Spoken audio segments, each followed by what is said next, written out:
The sun will still be shining. There'll still be night and day. That's not giving me grounds. That's not giving me the reason, sir.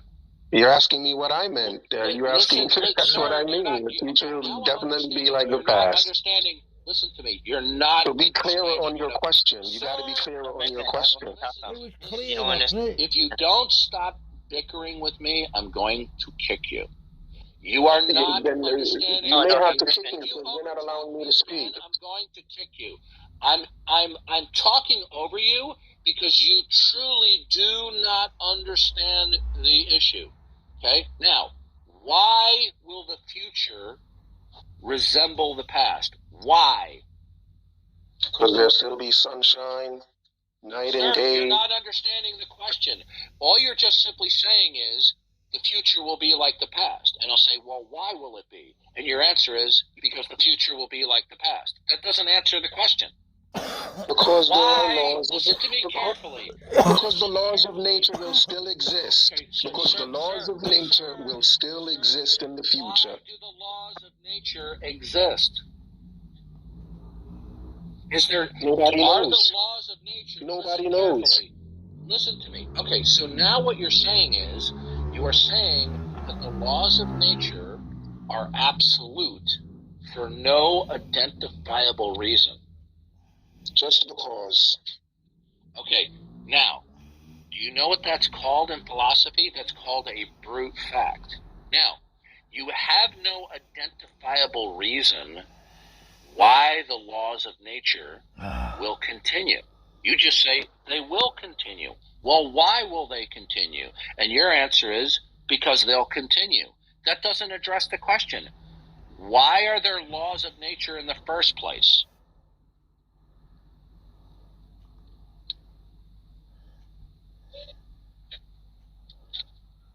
Now, your only option is to tell me that there is something that institutes and secures the perpetuity of the laws of nature, or you can say, well, the laws of nature are without beginning and are eternal and absolute within themselves. Which do you choose? I'm sorry, I had to speak with my wife. Can you repeat the question? That's fine. When you invoke the actuality, the realness of laws of nature, the uniformity of nature, your answer is, well, that's just the way it is, right?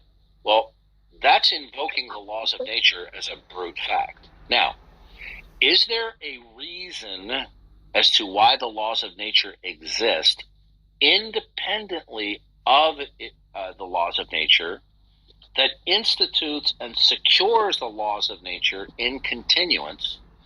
Or are the laws of nature absolute within themselves and eternal and without beginning? Well, they're not without beginning. The laws of nature started at the Big Bang. The laws of nature cannot explain themselves. So, is there something that institutes and secures the actuality and continuance of the laws of nature, something that is identifiable and defensible that imposes and sustains laws of nature? Is there something like that? Nature itself. No, sir. Okay, this is going over your head, okay? You've said this earlier. Listen to me carefully. Do not overtalk me while I'm speaking. You are repeating the same error that you did before. Nature is an abstraction which collectivizes a plurality of particulars and or a plurality of states of affairs. So nature is not something that is a constant. If you want to criticize the content of what I say, go for it. Now listen to it. Either the laws of nature themselves. So, but if you're gonna downgrade absolute and eternal in and of itself, are the laws? I repeatedly say, fine, then make it in and of themselves. You mean the laws of physics? Yes. Okay. Here's the problem. Do you know who Stephen Hawking is? Yes. Okay. Stephen Hawking in at least one of his books. I think it's in his. I'm trying to remember what the title of the book is. It'll come to him having a Joe Biden moment. Stephen Hawking stated that when we're discussing the Big Bang, the laws of nature as we know them now break down at the Big Bang. So you're going to have to speak to something other than the laws of nature as we know them now. The laws of nature we know them now only come into existence after a Big Bang cosmology. So you cannot, for example, has acoustics always existed? As in sound? Yeah. Can you have a sound without a hearer? I believe so, yes. Good. If you don't have a receiver, how is there sound? You will have vibrating molecules, but you won't have a hearer. So if you if you say something and no one heard it, you didn't say anything. Sir, you would be there hearing it. No, that's not what I said. If you say something in your room by yourself and you say something and no one hears it, then you didn't say anything? There is no, listen to me. There is no scientist on this planet that you can point to who is going to say the laws of nature in total are eternal. There's no scientist that says that. They may say some laws might be eternal, but they don't say all laws. In California? So but that in South Miami, where the uniformity of nature, they're all eternal. Now, do you want to say a subset are eternal, or do you want to say all of the laws of nature are eternal? Because there's no science. Can you give me an example of the law of nature that's not eternal? How about acoustics? Acoustics? You mean as in sound? How is that a law? What's the law? What's the law? What's the law that you're referring to? You don't know what acoustics is? You said it was sound, and I'm asking you, what's the law that you're referring to? Do you understand that certain laws depend upon lower laws in combination in order to produce higher level laws? Did you know that? Right, but I just want you to give me an example of a law that's not eternal. Okay. I believe all of the laws are not eternal, because my position is God is eternal, and God is the one who instituted and secured laws of nature, sir. That's my position. Now, what you're not understanding is this. When you reject belief in God, you are going to be left in a situation that whatever you affirm to be true will be indifferentiable from the figment of your imagination. So when you tell me the laws of nature are eternal, how were you able to determine that? That the laws of nature are eternal? How did you determine that? Hard work, aren't you? Because time will exist as long as the universe exists. Wow, and okay. the nature. See, you keep cutting me off, bro. Like you don't even let me speak. What you just said. No, I'm saying listen. I cut you off. You want to know why? I'm gonna be straight shooter. But at least let me finish. At least let me finish what I'm saying. You don't even let me get 10 words out. What you just said is colossally stupid. Yeah. Okay. I'm not shocked that you think that way, but I think the same thing about what you're saying, but I at least let you finish. I'm about to kick you off the stage because the more you speak, the more moronic you're being. Please do. Now, I will ask you again. I mean, for Beckles, without giving me generalities and vagaries, how do you know that the laws of nature, all of them, are eternal? How do you know this? Go ahead, Ahmed. Okay, so I hope I don't get cut off while I'm trying to explain how I know this. Give me a generality. If you give me vagaries, I'm going to cut you off. Sure. So, in my estimation, eternal means from the beginning of time to the end of time. No, sir. Eternal means without. You can't not cut me off. Okay, goodbye. Yeah. This is the problem when you're dealing with people who are stupid on these issues. He may be smart about plenty of things in his personal life, okay, but on this issue, he's willfully stupid. And it is his pride that is blocking him from learning in this conversation. This is why I'm so indignant with him. Okay? Because when people are stuck on stupid, they refuse to even learn a little bit, right? This guy didn't know the difference of that eternal means without beginning. He says eternal had to do with the beginning of time. No, it doesn't. I mean, it boggles my mind how uninformed this guy is. You know, I'm trying not to be mean here. No, it's sometimes. But you get these people like this who are extremely uninformed on scientific issues, philosophical issues, theological issues, and yet they have chutzpah, they have arrogance, they have the gift of gab, and they like to argue, okay? And you get what we saw here with this guy. Yeah, like I'm not that well knowledge, and I'm always learning from you, Darth, and I rather learn and understand, because I don't know a lot of these things, so I just don't say anything. How could he possibly know? Listen. How could he or anyone else possibly know that which is eternal unless we too were eternal and were an observer? Exactly, yes. Well put, yeah. Okay? We have to know. Now, on the other hand, somebody could say, well, how do you know that something is eternal?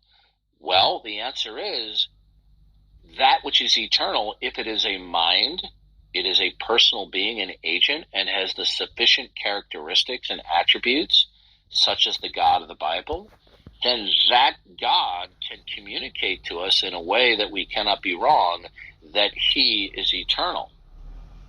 But when people want to posit that something else is eternal, that is not God, where God has not communicated that to us either directly or indirectly, then by what means can they ascertain that something is eternal?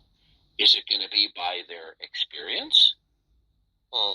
Is it going to be by a priori reasoning? And if it's by a priori reasoning, then where would you get the universal that something is eternal and without beginning? You see, these people just make up crap as they go along. It's just a figment of their imagination, and that they think that if they're argumentative, you see, this is why I lose my patience with certain people, especially like this guy. The guy knows he's ignorant on the subject. He just wants to bicker. Okay, I don't mind an aggressive, vigorous debate. I really don't. But don't step up to the audience and just bicker like an obnoxious 16-year-old when you don't have the foggiest idea of what you're talking about. Exactly. Same here. Like, if you don't know, just ask so you could get a better understanding. Someone who knows more than you. Like, that's how I would like to do for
I don't even take them seriously.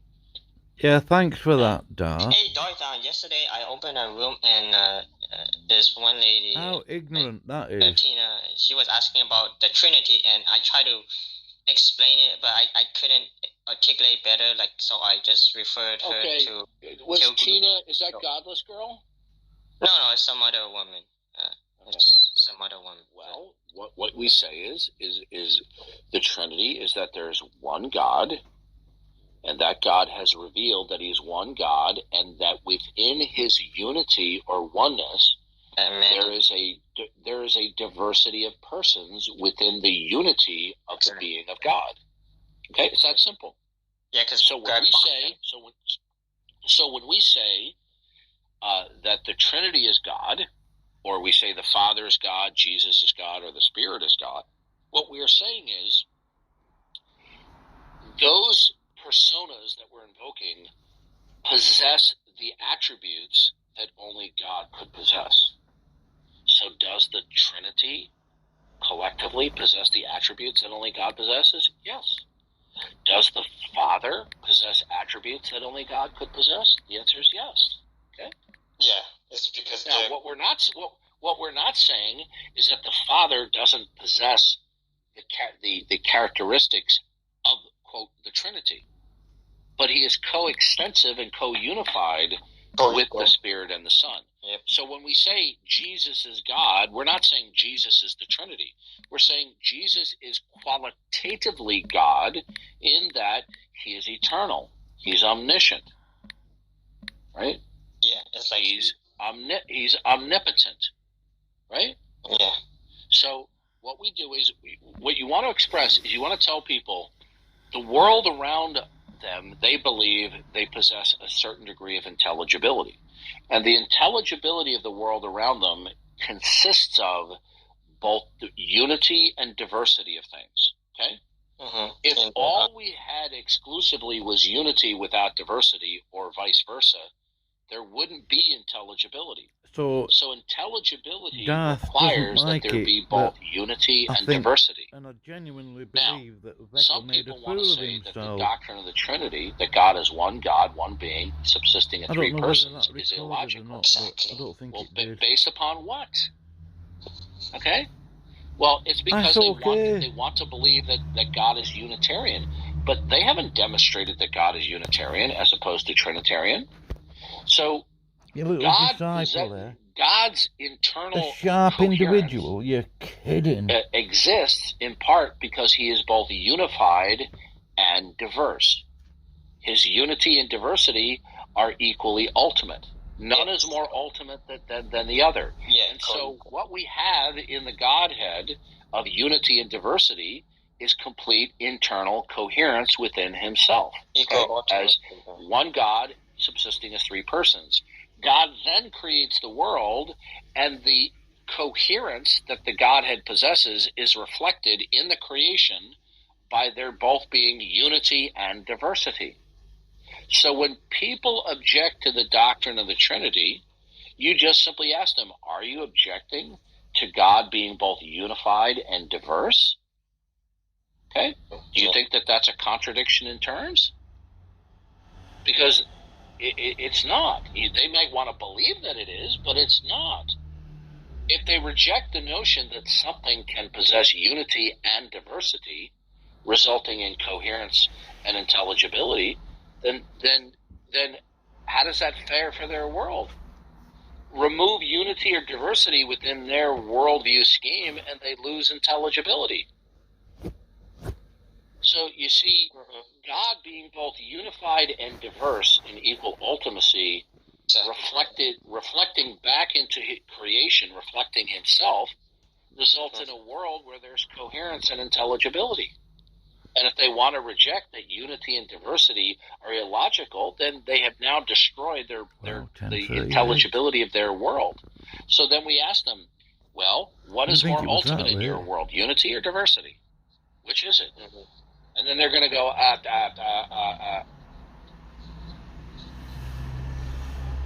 I just like how in Van Til group, I think his name was Lane, he goes over the ontological trinity, explains it really well, and I was trying to do it, but I just I took notes, but I just wasn't. I haven't. Look, Derek, stop being so hard on yourself. Okay. I like I've been a Christian for 40 years. I'm still learning. Okay. Yeah, I'm no theological expert. I'm going to continue to learn biblically and philosophically to the day I die. And then when that day comes, all of the atheists will cheer. But then they're in for a rude awakening when they die, aren't they? Yeah, we don't. And I think I want to bring up something else. Darth, let me see. I'm trying to remember. I'm going to go in and say that Beckel made a fool of himself.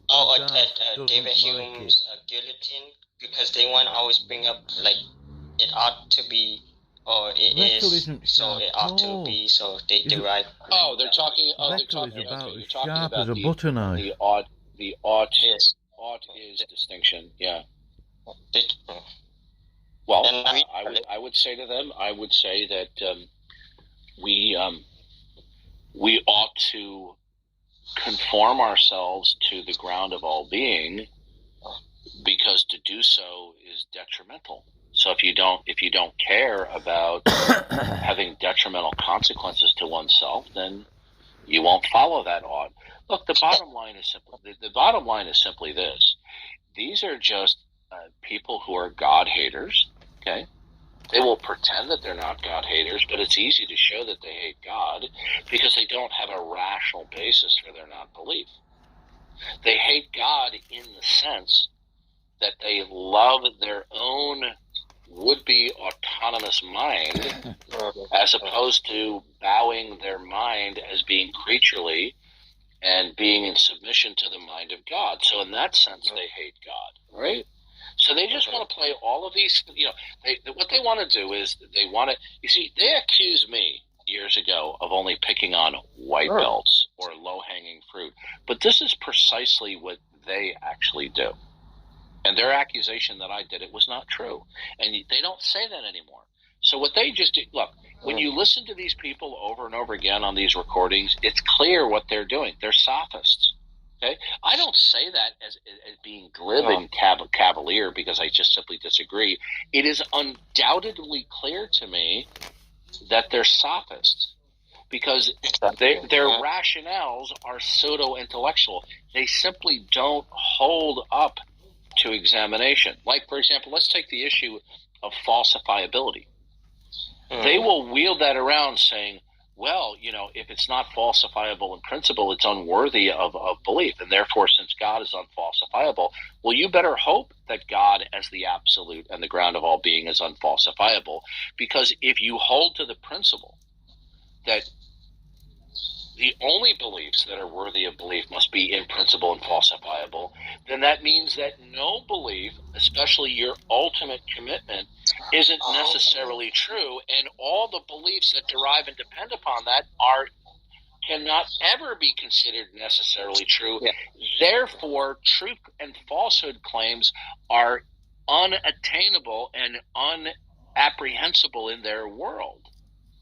And therefore, they shoot themselves in the foot when they advance the falsifiability criterion as a universal principle. And Darth, you reminded me of how Greg Bonson would talk about evolution, and they'll say, "Oh, you can't falsify evolution because I'm trying to remember what he said, the nature." Sure, I can falsify evolution right now. So we have an infallible eyewitness. Now they're not going to accept the grounds of falsifiability, right? So God said He made the world in 6 days. Good, there we go. We have it falsified. Yeah, because they just want to try to. Now they're not going to accept it. Say fine. Now they will say things like, well, evolution could be falsified in principle if they found the remains of a rabbit in the Precambrian layers, right? Yeah, the bottom line is that the theory of evolution is a convoluted mess, in spite of the fact that it is presented as being robust. the fact that there are innumerable numbers of scientific papers that are written in journals dealing with technical things, dealing with chemistry, biology, physics, and all that, that does not allow the theory of evolution escaping the convoluted mess that it is. Okay? And it is a convoluted mess. The fossil record does not, in fact, exemplify the neo-Darwinian synthesis as they claim it does. It's right. How do I know this? One of the foremost staunch evolutionists up into his untimely death, Stephen Jay Gould, promoted punctuated equilibrium, which was a sub-evolutionary theory advanced to explain the massive problem of the fossil record exemplifying stasis rather than transition. Bluetooth mode. Right? Another convoluted mess that they have is the problem of mutations accruing and evading, avoiding the probabilistic issue. Okay? Mm-hmm. You have to completely ignore probabilistic reasoning in order to believe that mutations can accumulate and accrue to build the genome over millions of years. The number of years and the number of trials on Earth-like planets, even if you threw 1 trillion Earth-like planets at it, that number of trials, from a probabilistic standpoint, could not overcome the improbability of mutations to build the genome. And everything has to go according, because Greg Dawson in Pushing Antithesis, I was reading a little bit more, and he goes over like even all the right circumstances has to fall in place, because if they want to say billions years, then it has to. Julian Huxley was the grandson of Jamie T.H. Russell, T.H. Huxley, Danny, who some people may know who he was, some people don't. He invented the term agnosticism. He was Darwin's bulldog. He was Darwin's pit bull. His grandson, Julian Huxley, following in his grandfather's footsteps, being a staunch unbeliever and an evolutionist, stated, Darwin's greatest achievement was the removal of God from the sphere of rational discussion. Okay?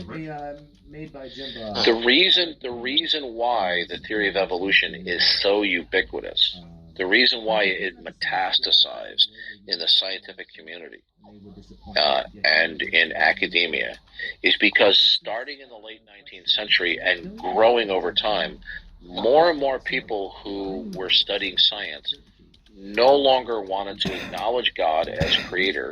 They certainly did not want to acknowledge the credibility of the biblical record. They wanted to see it as a fairy tale, and they decided that they were going to abandon referencing God as creator and rather look for a purely materialistic, mechanistic explanation, of everything going into the past. So the theory of evolution is far less scientific than people actually realize, in spite of the fact that many advocates of evolution are convinced that it is immensely scientific. Yeah, and it's not even object. Like the thing, even the staunch evolutionist, what is his name? I'm trying to remember what his name is here. I'll get the quote for you right now. Just give me a second. Let me look in my... All right, I'll get the quote. Michael Roos. Okay, Michael Roos is a philosopher. He's an expert on, I think, on the issue of evolution, or so I've heard. He says this. By the way, this guy is not a God believer. Okay, Michael Roos says evolution is promoted by its practitioners as more than mere science. Evolution is promulgated as an ideology, a secular religion, a full-fledged alternative to Christianity, with meaning and morality. I am an ardent evolutionist, Roost says, and an ex-Christian, but I must admit that in this one complaint, and Mr. Gish, that's Dwayne Gish, is but one of many to make it. The literalists are absolutely right. Evolution is a religion. This was true of evolution in the beginning, and it is true of evolution today. That's Michael Roos.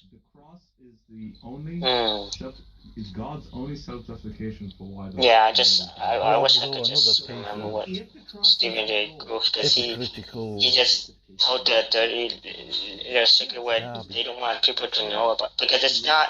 It's And then if you go quote Stephen Gould, then they'll have a hissy fit and accuse you of quote mining. Okay.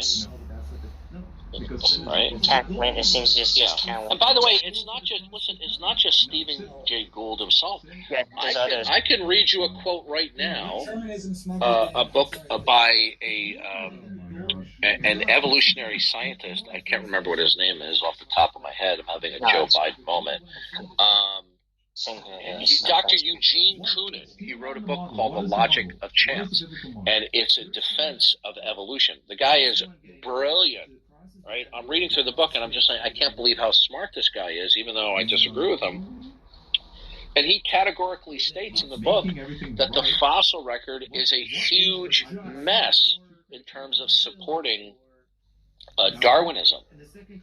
He even admits it himself.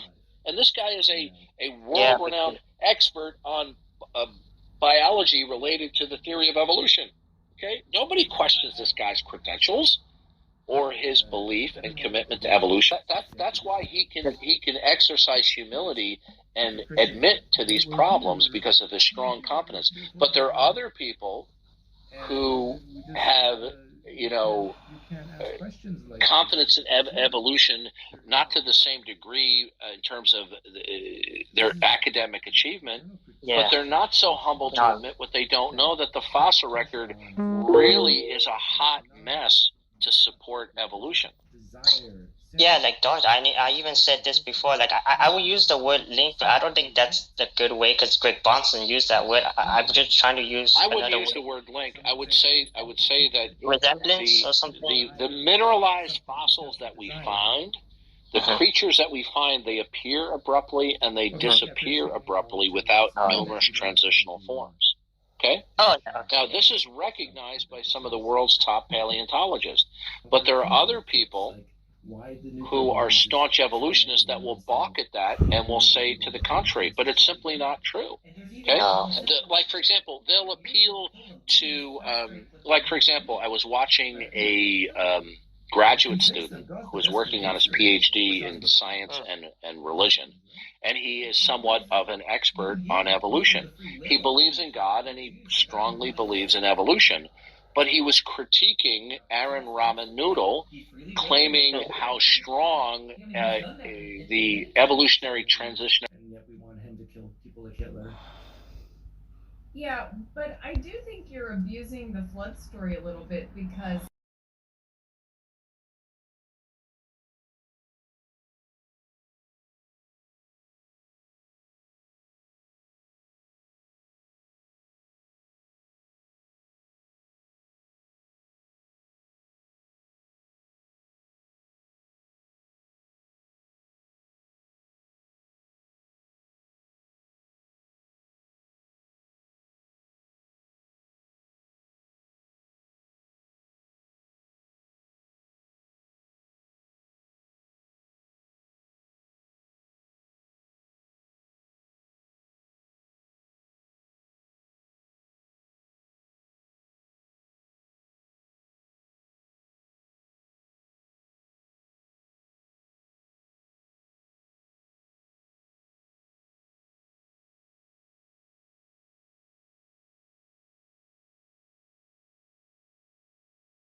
not mine, but Rebecca's.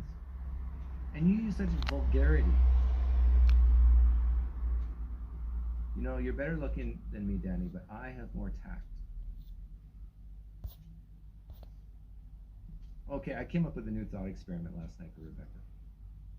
Not a I know how God's Rob race, would but what if answer. it is? I know how Rob would answer that. What's that? Rob would probably answer that the rape